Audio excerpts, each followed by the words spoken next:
My name is Tim Benton. I'm a distinguished fellow at Chatham House, and I'm going to talk this afternoon about, in effect, the way that the food system might evolve over the next 10, 20 years. And sometimes, I've worked in sustainability for decades now. Sometimes it feels like we're pushing a boulder uphill in terms of trying to move into a world of more sustainable agriculture against a whole lot of forces that make it difficult for large-scale adoption, for making profits as a farmer by being regenerative, by creating food that is healthy and sustainable. And working at Chatham House, the Royal Institute of International Affairs, my primary role is to think about the relationship between politics, geopolitics, the way that the climate is impacting the global system, and what that might mean for us as actors within the food system. And I think a lot of what I'm going to say, my friends and colleagues keep on saying, oh, you're so gloomy, you're so depressing about the future of the world. But the primary point that I think I want to get over today is that what has been business as usual for the last 20, 30 years is not going to be business as usual into the future, and that the drivers for the agricultural system and the food system as a whole are likely to change radically, and radically, perhaps fast. It might be a bumpy ride, but looking ahead, most of my analysis of the future has much more space for broadly agroecological approaches, regenerative farming, than a business as usual future with the same kind of market drivers around economic growth, productivity growth, first and foremost. So to start off with, events can happen that can radically change the way the system works. And this is a slide that I keep on updating, and I started putting together actually when the Twin Towers were hit on 7th of September. If you look back just over the last 15 years or so, a lot has happened that has radically changed the way that we interact with the world, whether it's Ebola, whether it's rising weather, whether it is human displacement and people movement, pandemics, terrorism, war, etc. And all of these things can all of these things can potentially unlock a system which at the moment is deeply locked in to our business as usual framing. So the dynamics of the system and the way farmers interact, the way citizens interact with food are likely to change because events are going to make them change. And though it sometimes feels slow on a human day-to-day basis, looking ahead, there is likely to be radical change. The next point that I want to make really is that from a global perspective, the food system is primarily about trade. Now, this map is a map of where boats go to and from the oceans, across the ocean carrying goods. And I've outlined 5 choke points, we called them in a report from Chatham House in 2017, where a significant proportion of the world's food gets funneled. So leave aside the Gulf ports in the Midwest. Panama Canal, what's happened in the last year? Boat traffic has gone down significantly because the Panama Canal has dried out. We've got the Black Sea. What's happened in the last couple of years? We've had the war in Ukraine. We've got the Straits. What's happening at the moment? We've got the Houthis interdicting traffic. South China Seas. What's happening this week? The Philippines and China are arguing about the Spratly Islands. The Midwest, the Gulf ports, this is likely to be a super hurricane season. Hurricane Katrina a few years ago really interdicted trade out of that there. If we have events that are happening today, happening simultaneously, we could get a complete gridlock in global trade. And that could have a really profound effect on the way that our food system works. On the left-hand side, excuse me, are the ingredients of a chocolate biscuit taken from a major supermarket. And whilst the UK government at the moment, and the Labour Party say, well, we want to maintain 60% or so self-sufficiency, most of what we eat is not homegrown. A chocolate biscuit, if you just look down the list of ingredients, it might have homegrown wheat, it might be 60% UK ingredients, but most of what we eat in most processed food will have ingredients that come from overseas. So looking ahead at the evolution of trade, our food security in the long run is really radically determined by the way that the global trade system works. If we don't get any more global trade, what do? Our fertilizers at the moment in the UK come from, amongst other countries, China, Russia, Israel, Morocco. Not places that necessarily in the long run are places that in a world that's more contested that we will want to continue to trade with. So trade is really integral to our UK food system. The next point is that we have often talked in venues like this about the need for food system transformation. And over the course of my last 20 years or so, food system transformation has gone from something that only weirdos like me have talked about to being very much central to a lot of long-term thinking.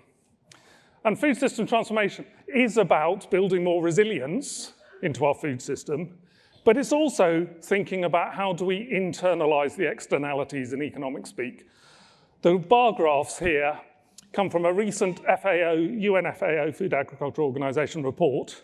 They're the same thing, just cut up in different ways, that show that on a global basis, the costs of the food system to society as a whole are about 10% of global GDP.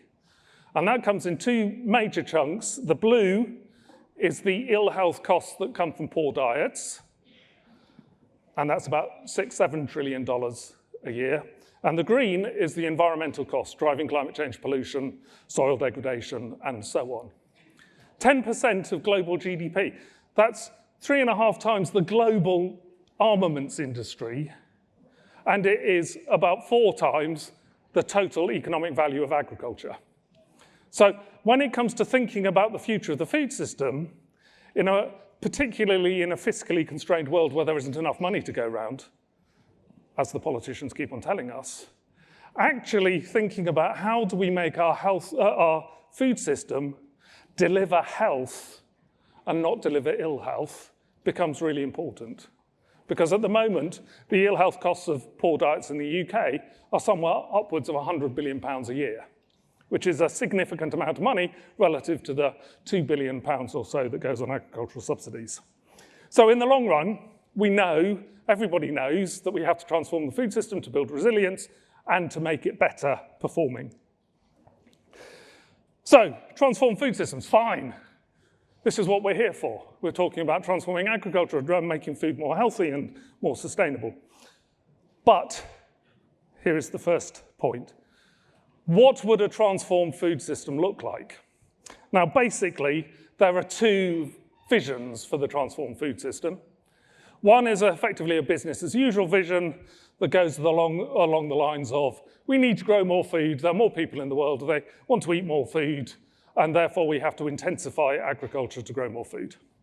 The other vision is much more of a groundswell vision, which is, actually we need to get food right, we need to make it sustainable, we need to get diets right, we need to make diets healthy, we need agroecology, and if we are going to transition to agroecology, we can't grow food in the same way, we can't consume food in the same way, and therefore we have an agroecological vision with a dietary change component. Now these two visions are based on a whole set of assumptions, and I won't go into them in any great detail. This comes from a Chatham House report of a couple of years ago, but we did an analysis underlying the arguments for why Vision 1 versus Vision 2 should work. And these are the kind of core assumptions at the heart of each of those visions. Under the business as usual vision, it is demand for food will grow, therefore we have to produce it. And if we're going to produce it, and we want to save some nature. We'll put a fence around nature, so we have to intensify on the land that is agricultural to save agricultural expansion. Therefore, we need sustainable intensification. If we throw enough money at it from a research perspective, we can really drive yields, and therefore we can create enough space for spared land through technology. For the Groundswell type vision, the assumptions are broadly, we can change demand. We know we can change demand. We want to change diets. We want to make people healthy. And that requires a structural change in the markets. We want to put the incentives in the right place. It means changing food environments. It means changing the price of food so that bad foods become more expensive and less available, and better foods become cheaper and more available. If we get that right, a healthy diet can be a more sustainably produced one, a whole range of different elements within that. If we are not growing, as Europe does at the moment, 65% of grains go into animal feeds. If we're not growing so much intensively for animal feeds and for wastage, as in the first thing, we've got space changing our diets. In the UK, again, about 60% of grain goes into cattle feed. So if we chose to eat a little less meat, we've got lots of land that could be used in other ways. We could grow agroecologically without being food insecure. And if we go down that route, then agroecological approaches can be much more sustainable in the round than sustainable intensification. Now, the key thing about both of these visions, if you look at those assumptions, is none of those are science-based. None of those assumptions are evidence-based. They're all assumptions to do with the way that we think the world works. Or putting it another way, both of those sets of assumptions are choices that we as a society, we as an economy, we as a people can make. So when people say we must grow more food, they're making a set of assumptions that we must carry on with our ultra-processed food, we must carry on with making food as cheap as possible, we must carry on allowing people to waste food from an economically rational perspective. We don't need to grow more food to feed a growing population. At the moment, the amount of grain that goes into cattle on a global basis is the caloric requirements of the whole of Asia. So changing our diets a relatively small amount can make a very big difference to the system.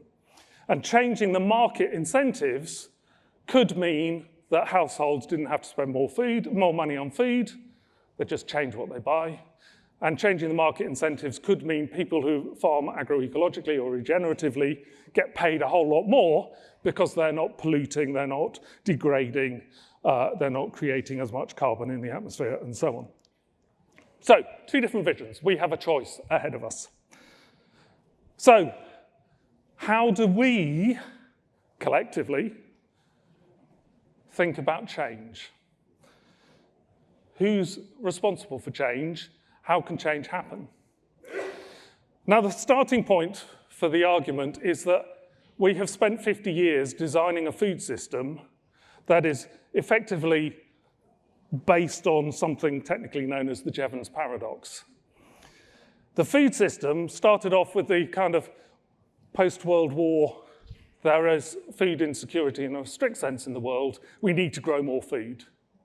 But as we've grown more food, we've made it cheaper, we've made it more available. And as we've grown more food and it's become cheaper and more available, we do more things with it. We turn it into biofuels, or we turn it into cattle feed or animal feed in general. Or we waste it because it's so cheap that we can afford to waste it on a household basis because our time is more important than food waste. Jevons paradox, Jevons, William Stanley, this bloke here, was a coal economist in the Victorian era who effectively asked the question, if we build more efficient coal-fired power stations, will we use less coal? We should do if they're more efficient. But of course, the price of energy goes down, demand for energy goes up, you use more coal. And our current food system is the Jevons paradox writ large. And it's locked in to its current configuration for three major reasons. The first one is effectively an ideological, political reason. and that I call the cheaper food paradigm, that food should become more available and cheaper as time goes on. And the basis of that, in this blue box, is the notion that economic growth is underpinned by consumption growth. The more stuff is produced, the more people buy it, the more people have jobs that come out of it. If, in the sense of the food system, you take consumption growth is about citizens going into shops and buying more, perhaps eating more. So cheaper food is good for economic growth. As part of this set of assumptions, if we want more and more cheaper food, the best way of providing that is through the market. So markets provide the solution. It's not down to government to provide the solution. It's not down to government to constrain markets. It's let's give the solution to the market. That leads to the notion that what you eat or what we eat as citizens is our choice, and it shouldn't be constrained by what government says it should be. So changing diets is not the role of governments. And if you take this to the extreme, oh, for God's sake, markets will provide the solution. We don't need social safety nets. Poor people are just too poor. You know, they should do better. They should be able to go and get a job, etc. We don't need the social safety nets. So that's the cheaper food paradigm, which is primarily a political and social ideology. If you take that cheaper food paradigm and then think about the policy implications, the policy that drives that, sorry, I seem to have a whole lot of button presses there. The policy that drives that is through deregulating, letting the market do its own thing. It's through liberalizing markets. So if one country can produce food cheaply, it should be able to export it to another country without let nor hindrance. It's about driving efficiency through scale. So the more that you can drive efficiency, the more you can produce, the more food that you have, which is cheaper. And it's about targeting state support at those commodities that have global markets. And in turn, that leads to the next block of text. Global diets that are based on the globally traded commodities because they provide generic protein, fats, and sugars and so on, ultra-processed foods. It's about business models that are based on consumption driven by volume of output. And it's about farming that focuses on these few commodities. So as most of you probably know, about 2/3 of the world's calories come from just 8 crops, although there's something like 5,000 that should be available for human consumption. And that block of text has, in turn, its corollaries that ill health and poor diets is not part of the food system, external cost. Waste is economical because for many people, food is so cheap that you don't need to menu plan and you put stuff in your fridge and find it slimy a few days later and throw it away. Environmental costs are not part of the agenda, so it doesn't matter how polluting you are. And innovation is driven incrementally by changes in, effectively, the production of the large-scale commodity crops. Business as usual continues. So all of that leads to the second lock-in, and that's a lock-in around market concentration. So when you look globally, the bulk of the world's goods are traded by a relatively small handful of companies, the ABCDs and the traders, a few retailers. And these retailers and the big food companies have enormous market power in terms of being able to squash producer prices, to lobby in a business as usual sort of way, and to disrupt innovators. There's a whole lot of literature around the big companies buying up small companies, their intellectual property that could be disruptive, and just killing it, stopping it being disruptive to business models. And the third lock-in is around path dependency. We've spent 40, 50 years investing in ever bigger kit, in ever more intensive agriculture, and in doing things the way that we do. So to think about switching to a more diverse, smaller scale, mixed agricultural framing, producing a whole range of different things instead of just the major commodity crops becomes really difficult. We haven't done the research. UK government research effort is mainly focused from a BBSRC perspective on wheat genetics as opposed to thinking about how do you grow in a small-scale farming system, different things. So all of these lock-ins means, as we've experienced over the last 10, 20 years, that transformative change is seen as really difficult, both from a political sense, who from the government or the opposition has come in here and said, we've got a real vision for a different form of farming. No, it's politically difficult to do. And so we are kind of locked into this system. But that's business, that's where we are now. And looking ahead, the question is whether or not our current model is fit for purpose into the future. So if we got a social choice between business as usual and a Groundswellian type vision for agroecology, regenerative farming and healthy diets, whose choice is it? Within the food system, I go to different meetings, and in some meetings people say, well, it's the politician's job to change it. If I go to a political meeting, oh, it's the market's job to change it.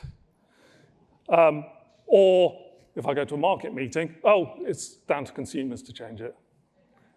Just as an aside, if you ever go into a meeting where people are calling people consumers, then that's a bit of a red flag in terms of the way that you are envisioned as something to benefit the economics of the system, as opposed to you are envisioned as a person with choices.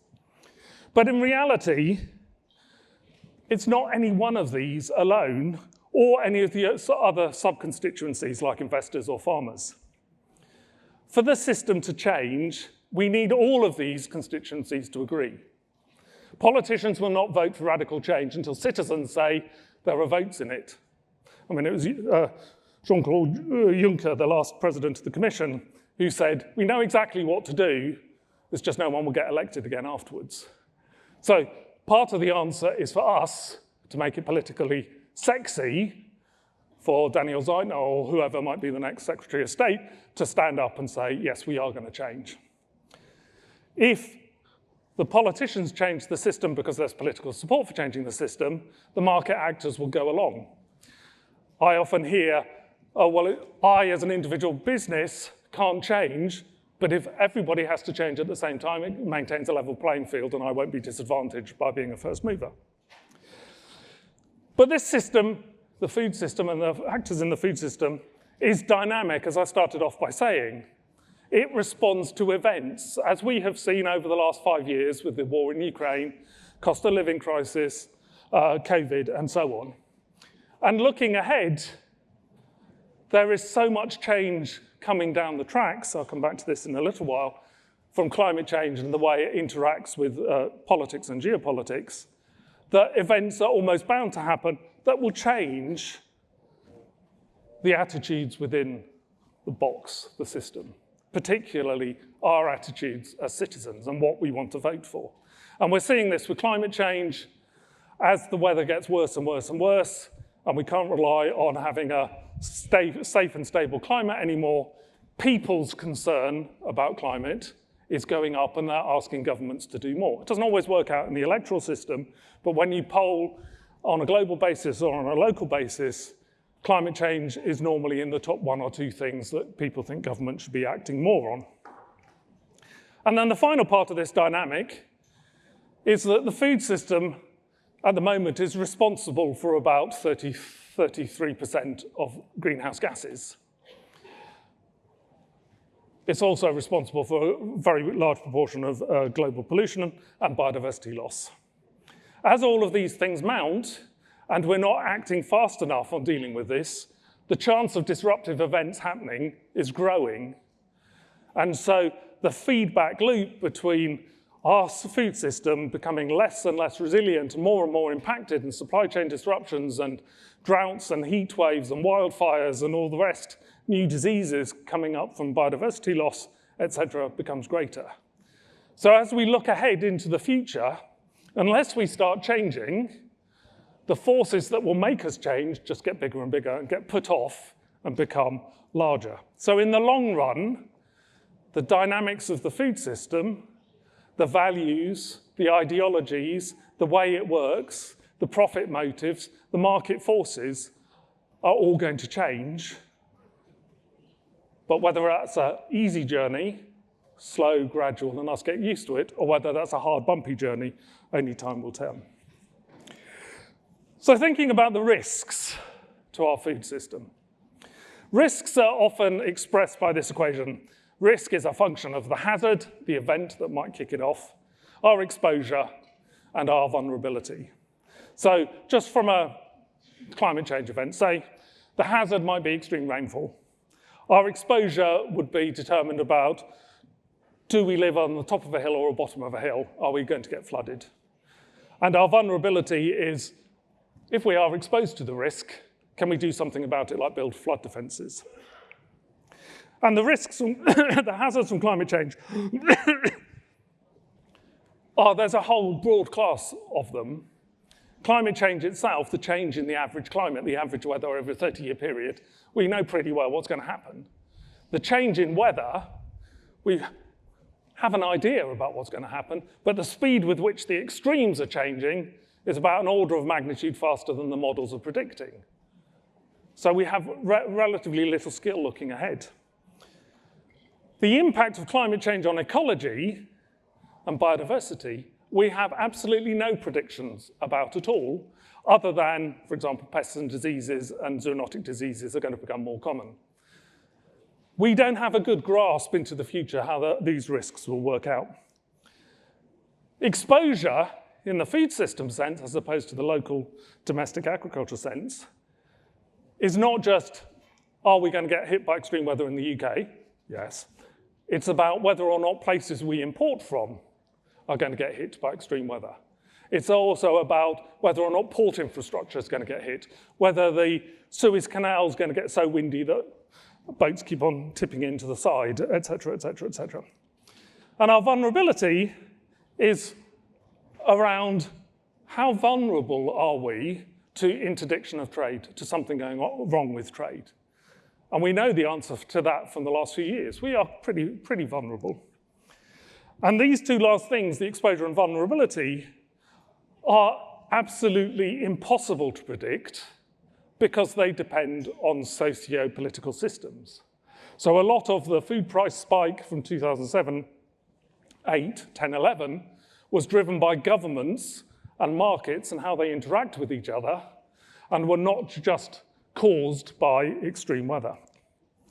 So 2010-11, for example, the food price spike, if you can remember that, following on from the economic crisis, that was caused by a drought, heat wave in Ukraine and Western Russia. That led to the markets getting a bit spooked because there wasn't going to be enough grain, a bit like post-Ukraine invasion. That led to panic. Governments put in place export bans. Export bans led to more panic on the markets, and suddenly prices went through the roof, went up 3 times in a relatively short period of time. That led to a global cost of living crisis. It led to food riots in a whole range of different countries. It led ultimately to the spark to the Arab Spring. The Arab Spring led to the geopolitical reconfiguration of the Middle East, fall of Libya, and the potential for immigrant flow into Europe. And over a 10-year period, Brexit eventuated. The rise in populism and nationalism driven by migration was partly a result of that. So that was one weather event with a 10-year course that has affected all of our lives. And those sorts of things are likely to happen increasingly in future. So looking at the risk equation, we know hazards are going up left, right, and center. We know our global economies are increasingly, although I'll come back to this in a minute, interconnected and interdependent, which means that a hazard happening somewhere else in the world impacts on us. And we know that because we're not taking fast enough action on climate change, things are going to get worse. And our vulnerability is also increasing because we're not building resilient systems and so on. So I have a metaphorical zoo of future instability. If you take a black swan event, one of those rare high impact events that you should be worried about, a 1 in 1,000 probability, and you think of what could cause a food price spike because of some interdiction in global trade, it could come from literally hundreds of causes. in different places, lots of different contexts. So if there are 1,000 black swan events, and each black swan event is 1 over 1,000 in probability, 1,000 times 1 over 1,000 is a probability of 1. What that means is we can't predict what's going to disrupt the food system, but we can predict quite well that the food system will become increasingly disrupted. So that leads to the tuna. The future is increasingly going to be turbulent, uncertain, novel, and ambiguous. Turbulent, rapidly changing. Novel, new things will be thrown at us. Uncertain, we can't predict it. Novel, new things will be thrown at us. And ambiguous, there's no right thing to do. Every decision that we make from now on is going to have winners and losers, and that creates political paralysis in terms of dealing with it. But the consequences of the tuna world are that we have to build resilience. We can't predict what's going to happen, but we can predict that disruption is going to come. And how do we build resilience? Well, in the world of energy post-Ukraine, where we have been worrying about energy security, a resilient energy system, a whole range of different things have been done by different governments. So there's talk about ally shoring, trading with allies rather than potential enemies. There's talk about diversification of trading partners. There's talk about increasing self-sufficiency, or onshoring, it's known in some fields. Increasing redundancy, increasing storage. Avoiding single points of failure, modularization rather than centralization. Development of systems which are increasingly flexible, agile, adaptable, substitutable, and trying to identify risks faster than they happen. Now, if you take a security lens on if push comes to shove and the world becomes more volatile, what should the UK do to ensure that there is food for the UK market? If you take a security lens, instead of a let's drive productivity for economic growth lens, you end up thinking about all of these sorts of things. And every country is starting to think about all of these sorts of things in terms of how do we ensure that there is a good supply of food. The trouble is, when you securitize, so you trade only with certain people, or you grow more at home that you could grow more at home, and therefore you don't buy things from the global south or from Russia or whatever. Or if you build greater redundancy and storage facilities, all of these cost.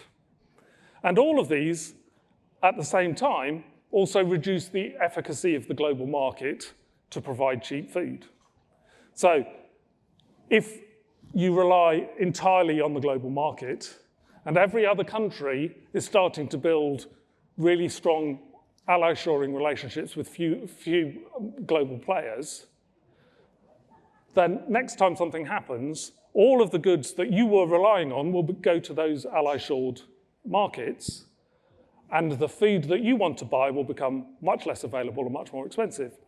So the fact that some countries are starting to securitize their food means that ultimately every country will have to securitize their food, and food will become more expensive, and we will have to adapt from a UK perspective.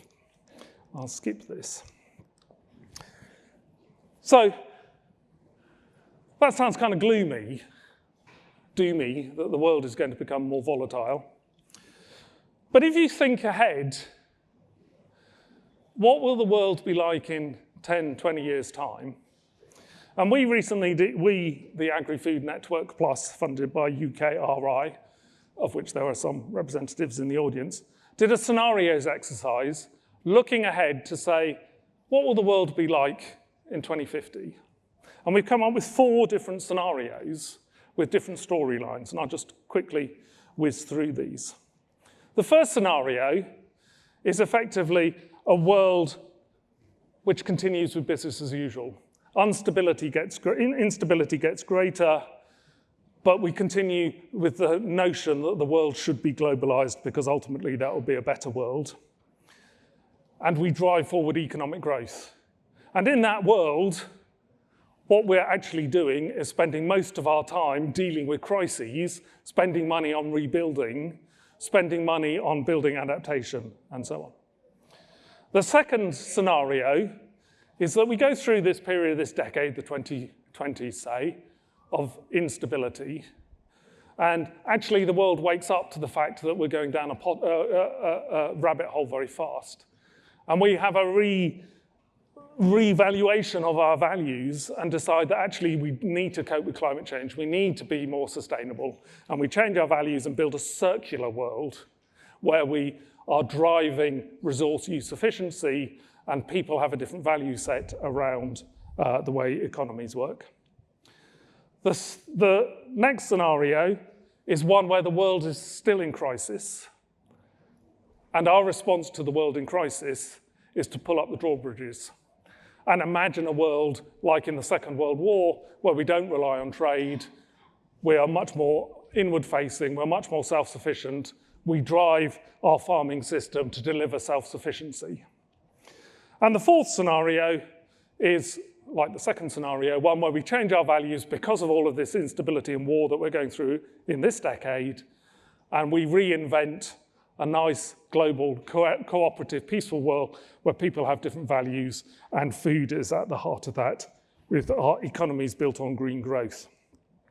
Now, I'm not going to delve into these in any great detail, but our business as usual world, based around economic growth, is effectively driving more volatility in the world in itself.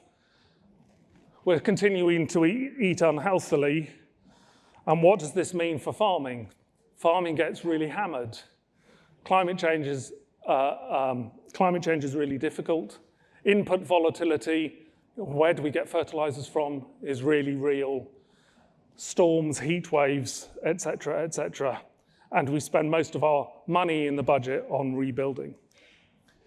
The self-sufficiency for security, again, in a world where contestation and conflict is rife, is a grim world where we're driving, like in the Second World War, we're driving for a sufficiency and struggling against that. But if we're having a self-sufficient world, we would need a very different sort of agriculture. We would need an agriculture where our agricultural policy is based on nutrition, where there isn't enough food to waste food, where we eat whole foods, where people learn to cook again, and where we have a much more mixed farming system, which is much more diverse and much more circular. The two positive scenarios around us reinventing cooperation after a decade of conflict in the world that we're living through now, both require, again, a different form of agriculture. A sort of agriculture which is based much more sustainably on things like agroecology and on truly sustainable intensification, not sustainable intensification as a business as usual framing. And the last scenario, the circular world scenario, in effect, is what many of us in this audience and this festival would want. A world where it is built on sustainability, it is built on equity, it is built on health, but to do that would require regenerative, circular farming systems, much more small-scale farming systems, much more diverse, mixed farming systems where animals are brought back into arable and horticultural land, where we take care of natural resources. So, whichever way you look at it, whether or not we have a plan to change, the world is going through a period of instability that is likely to get worse in the short term. As you look to the future, for 3 of these 4 scenarios, the future is much more about agroecological farming and regenerative farming. 2 of them, the journey to get there is quite painful. 2 of them require us as society to choose different ways of driving the system forward, different incentives, restructuring the market, and so on. So, conclusions. Our current world, climate, politics, geopolitics, and food interacting, gives us an uncertain future. But if you were to bet on the model into the future over decades as opposed to months, business as usual is perhaps the least plausible future.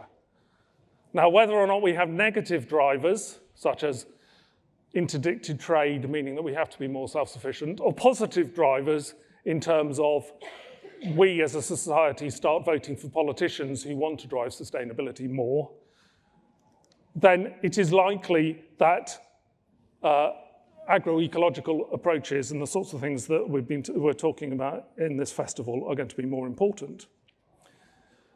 And in my work with governments around the world, the security question, food as part of national security, is really rising up the agenda in what I hope is a helpful way.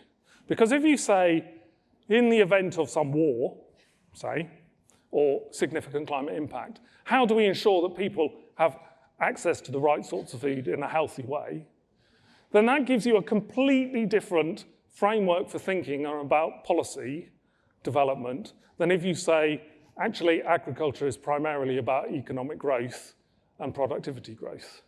And so what I can see over the last 5 years post-Ukraine, 3 years post-Ukraine, 5 years post-COVID, is that arguments for how we drive the market, how we incentivize the market to deliver better outcomes are becoming much more tractable, and they're not kind of niche agroecological beardy-weirdies wearing sandals kind of arguments in the center of government. These are becoming very real in terms of, are we fit for the future? So food system transformation in the long run is inevitable. Hopefully it's not too much of a rocky ride. And in many plausible futures, the sorts of things that we care about are desirable, if not central to them. And then the final point, we kind of know what to do. We know what to do from a political sense. No, we know what to do from a policy sense. We know what to do from a technological sense. What we have not grappled properly with is the politics of food. So you talk to my friends in the academic community, we can design the optimal policy to do this, or this, but we haven't really tackled the politics of food in any meaningful way. And the politics requires citizen movements, it requires us to talk to our friends, it's a whole lot of things that we can drive from inside the system. But as time goes on, we will also be aided and abetted by forces coming from outside the system, whether it's supply chain disruptions or whether it's climate change impacts and so on.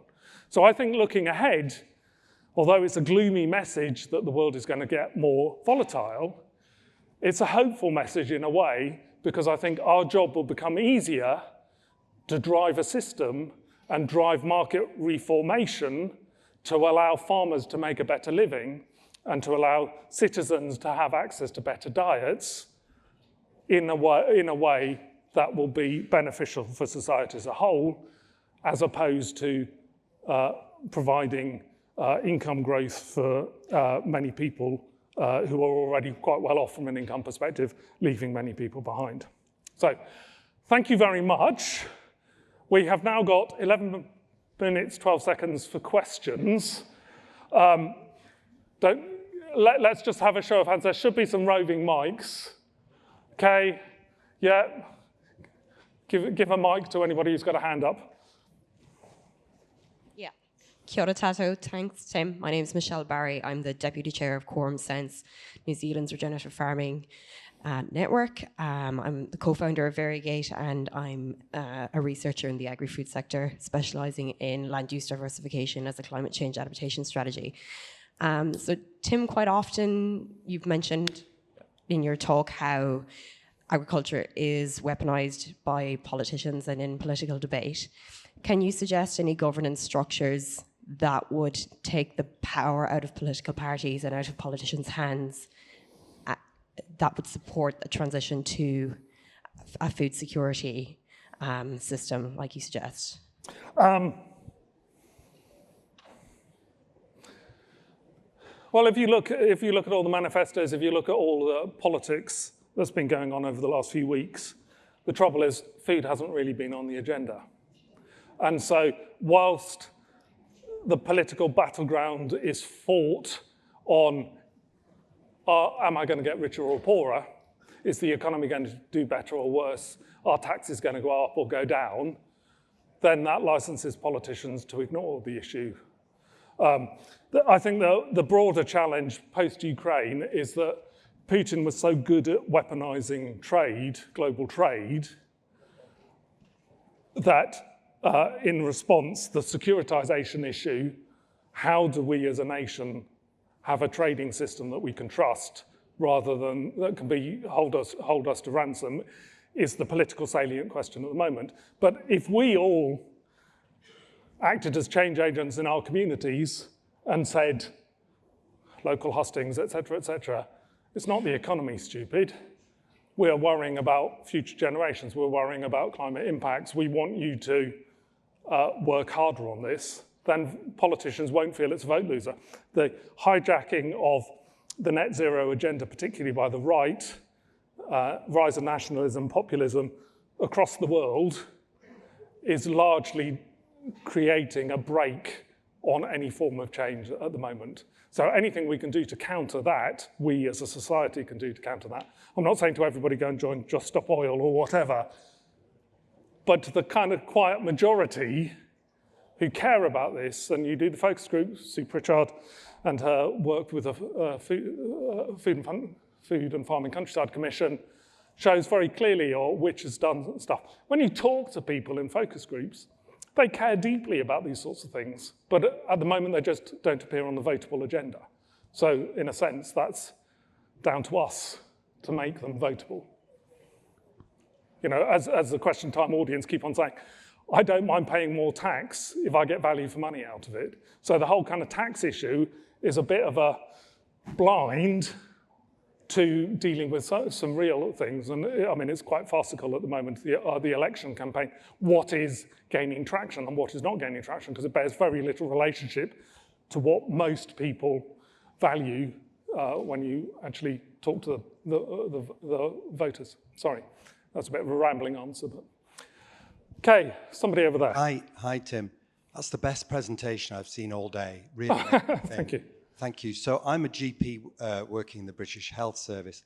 We're being crushed by an avalanche of increasing demand. My practice has had a 10-fold increase in the number of people with type 2 diabetes. We cannot cope. We are crushed. Do the politicians care? Well, only insofar as it turns into votes or doesn't turn into votes. Sorry, I'm in my 60s and I'm getting really cynical the more time I spend in Westminster. I think there is a divorce politically between the values of the population and political values. So the NHS is a fighting ground around, in some sense, nationalism, and the Conservatives are kind of trying to privatise it, starve it of funding, and then they can outsource it to the private sector. The Labour Party is much more kind of engaged in normal things. But the politics of saying, actually, people, we can help you eat better diets, no one's grappling with at the moment. But in the long run, 38% of, isn't it, something like that of tax goes on the health service. We have to spend more on defence in a more unstable world. We've got a demographic challenge that there are fewer people in the working population. We've got development that we have to invest in. We've got decarbonisation that we have to invest in. And the country is up to its ears in debt. So anything that can save money in the long run, such as by preventative healthcare through better diets, has got to be a good thing. But the political space for that isn't there at the moment until, again, we start making it something that politicians can talk about without feeling as though they're going to be pilloried by the populace.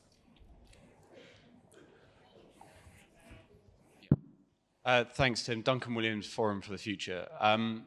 It feels like we put a lot of pressure on government to act there, and yet we spend a lot of time over the last couple of days talking around how supermarkets are actually a driver of a lot of the change within the food system. So, like, how much of this can be put on them because, you know, they are making good profits, and so how much can we look to them to reconfigure their systems to drive some of the positive outcomes that you're looking for, or do you put it all down to structuralist government intervention to fix some of these issues? Well, it's not, I mean, the power of retailers, I think, is smaller than most people think. You know, retailers are at one end of a very long supply chain, which is really consolidated in the middle by the major food companies and the grain traders. So more can be done to encourage them to change, but no one supermarket can change radically without risking losing market share. So if a supermarket stopped selling ultra-processed food, everybody would not go to that supermarket. So our analysis, the kind of lock-in slide came from, is that we need the politicians to change the rules of the market, regulation, taxation, incentives, carrot sticks, et cetera, and then the retailers or the industry can be a real force for good. But it won't do it voluntarily. I mean, I talked to somebody who is high up in a company that sells fizzy drinks, and their point was, we make so much money, why would we forego that money until we absolutely have to? So you then have the stupidity of that company doing some greenwashing over here and lobbying over here that there shouldn't be a sugary drinks levy. So I think, you know, in a sense, it's down to the rules of how the market works, as opposed to a small amount of consumer pressure, because most of us don't, in a real sense, have a lot of choice. That's a bit of a fiction. There is superficial choice, but not a real choice for many, many people who buy stuff in shops. So the power vested in the market comes from the regulatory structure as opposed to the incumbency. The incumbency is important, but you change the structure of the market, taxation, transparency, whatever it might be, then that's the way into getting the change. And then supermarkets could compete on, here is a new rule, we're going to outdo our competitors by doing it better. But I don't think they'll do very much in the short term. Okay, over here, and then there are loads of people waving at the back. 2 minutes, 15 seconds. Yes, that's fine. My name is Carl Lynch. It's a fantastic presentation you've given, and it's so refreshing to see a global view. But what strikes me is that I think what we need is a raising of consciousness in terms of the fragility of the planet that we live on. And I wanted to ask you really, how do you see that consciousness can be raised? Because people like David Attenborough has shown about the fragility of the planet. But people, politicians and other people, retailers, are not going to solve this problem. It's going to be people actually starting to see for real that the situation you've presented is so real and so soon and so dramatic. When we have major diseases and pandemics and food shortages and floods and all this happening, and I believe it will happen in the next few years, what do you think is the way of raising that consciousness that people can actually see the reality of what we're presenting here today? Yeah, very good question. I think there is a raising of consciousness. Being slightly provocative, I would say ban the right-wing press, which works very hard to avoid the raising of consciousness. Well, you know, there's a huge amount of misinformation in the world, and, you know, there are deliberative campaigns by the Murdoch press to undermine the issue that all of these events are interrelated. Or in the right in America, the desire to label China as the deliverer of COVID as opposed to the wet market. You know, it's a state issue. There's so much politics and misinformation in the system that when people feel as though the climate is changing, you pick up the newspaper and the Daily Mail or whatever will say to you, no, the climate's not changing, the weather's always been variable. So I think there is an element that people are starting to recognize change, but in a world of social media, small bubbles, large bubbles, misinformation, that becomes more and more difficult. So again, I think there's an element of it's down to us as change agents, not just relying on everybody else, to engage with our networks and try and push a fact-based rather than a non-fact-based approach to the world. But it's not easy, and I fully recognise that. Last question. Oh, hello. Hello. Alice Parkins, Hertfordshire Young Farmers. I'm on the big screen. Hello, Alice. Hello. Basically, it's kind of snowballed. It was independent, my thought, but the gentleman kind of brought it up and you've discussed it. We have this real image problem as farmers and sort of the general farming market. And I know the RSPCA, they've recently done this campaign. I say recently, it's been going for a few months now. And it's really disgusting how they're kind of showing farming, like, environments and things like that, because they've like crowded battery hens and things like that. And we know that's not to the British standard. And I was just wondering what sort of your response would be for farmers to take that and make it their own and kind of do a push against it almost. Like what sort of campaign you think we should run or anything like that? Well, there's a lot of really good practice in UK farming. Really good practice. My best mate at home, I live in Yorkshire, has a small-scale farm, livestock, beef and sheep, really worries about the environment, does the right thing. For the love of God, he can't make a living out of it. But he's a really good farmer, and his heart is really in the right place. And then there are some farmers who are really intensive, who do their best for nature, and there are some farms, not necessarily farmers, who don't. And in all these things, farming is trapped in the system, just like a consumer who has to eat ultra-processed food and has the ill health benefits that arise from poor diets is also trapped in the system. So the answer, I think, is to try and engineer the system to reward the farmers who are doing the right thing in the right sort of way, and then there'll always be people who will kick against a whole range of different things. I mean, that's part of the world we live in. But you've got a lot to champion. And certainly in my area, in terms of food system transformation, farming has got to be very much part of the answer, but it's got to be the right sort of farming. So the more you can do about showing the positive face of farming, the better. And I don't think anyone should feel ashamed to be a farmer, but many of my friends do. And I think that's a really sad position to be in. But if, I was talking to someone a couple of months ago who was saying, I wish I could farm in a different way, but I know I wouldn't be able to make a living out of it. That's what's wrong with the system. It's not the farming per se, it's the incentives are wrong. So we need system change again. All right, I think we better call it a day. Thanks very much, everybody.